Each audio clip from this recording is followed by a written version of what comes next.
আমার এই প্রোডাক্টটা বানাতে অনেক কষ্ট করতে হয়। তখন আমি যখন এটা লাইভ করি তখন কেউ বলে কোনো কাজ নাই, কি করেন, এটা কি একটা খরগোশ বানিয়েছেন, কিন্তু এটার পিছনে তো আমার শ্রম দিতে হয়েছে। এটাকে আমি সামনে আনার জন্য চেষ্টা করতেছি। আগে যেমন এটা এই জিনিসটাকে আমি একটু দেখাচ্ছি, আপনাদের দেখাই। এটা একটু মানে জিনিসটা একটু চিন্তা করেন যে আসলে এটা কেমন করে বানাতে হয়। এটা চাইলেই কিন্তু কোনো ডামিতে দিলেই হবে না, চাইলেই কিন্তু কোনো সেলাই মেশিন দিয়ে কাজ করলেও হবে না।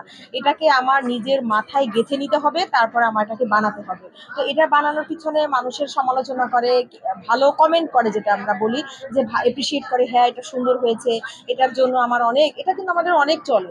কারণ কি, কারণ এটা আমাকে নেয়, সবাই ভালোটা তুলে নেয়, আমার খারাপ বলে এত কষ্ট। কিন্তু কষ্ট তো সবটাই আছে। আমার জব করতে হলেও আমাকে কষ্ট করতে হবে, আর আমাকে তো বসে টাকা দিবে না। তো আমি আমার নিজেরটা করেই ভালো থাকি, হ্যাপি থাকি। এর জন্যই আসলে কাজ করা। আমি নিজের পায়ে নিজে দাঁড়াতে চাই। অন্যর জন্য যে সময়টা আমি শ্রম দিব, সেই সময়টা যদি আমি আমার নিজের জন্য ব্যয় করি, তাহলে আমি জীবনে উন্নতি করতে পারবো। এটাই হলো আমার উদ্যোক্তা হওয়ার জন্য আসল লক্ষ্য। হ্যাঁ, পরিবার পরিবার উদ্যোক্তা হতে গেলে কিন্তু আমি আমার পরিবারের সাপোর্ট দিতে পারি। আমি চাকরি করতে গেলে আমার একটা টাইম বেঁধে দেয় যে এই টাইমটার মধ্যে আমাকে কাজ করতে হবে, আমি অফিস থেকে আসতে পারবো না, বেবি থাকে বাসায়, হেল্পিং হ্যান্ড পাওয়া যায় না। সেক্ষেত্রে আমরা যদি উদ্যোক্তা হই, সেক্ষেত্রে কিন্তু আমরা ঘরে বসেও কাজ করতে পারি। তাহলে আমার আমার ফ্যামিলিকে আমি টেক কেয়ার করতে পারি। এটাই হলো আর কি, এর জন্যই উদ্যোক্তা হওয়া। প্রতিকূলতা বলতে তো প্রত্যেকটা কাজেই তো থাকে, তাই না? ভালো মন্দ মিলায়ে থাকে।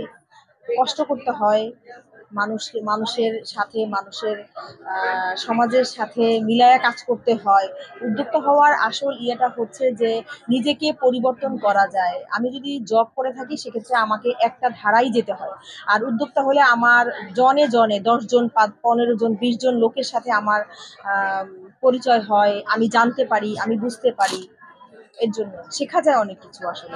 হ্যাঁ, সমালোচনাও থাকে, ভালো কমেন্টসও থাকে, খারাপটাও থাকে। আমরা খারাপটাকে ইগনোর করি, ভালোটাকে তুলে নেই।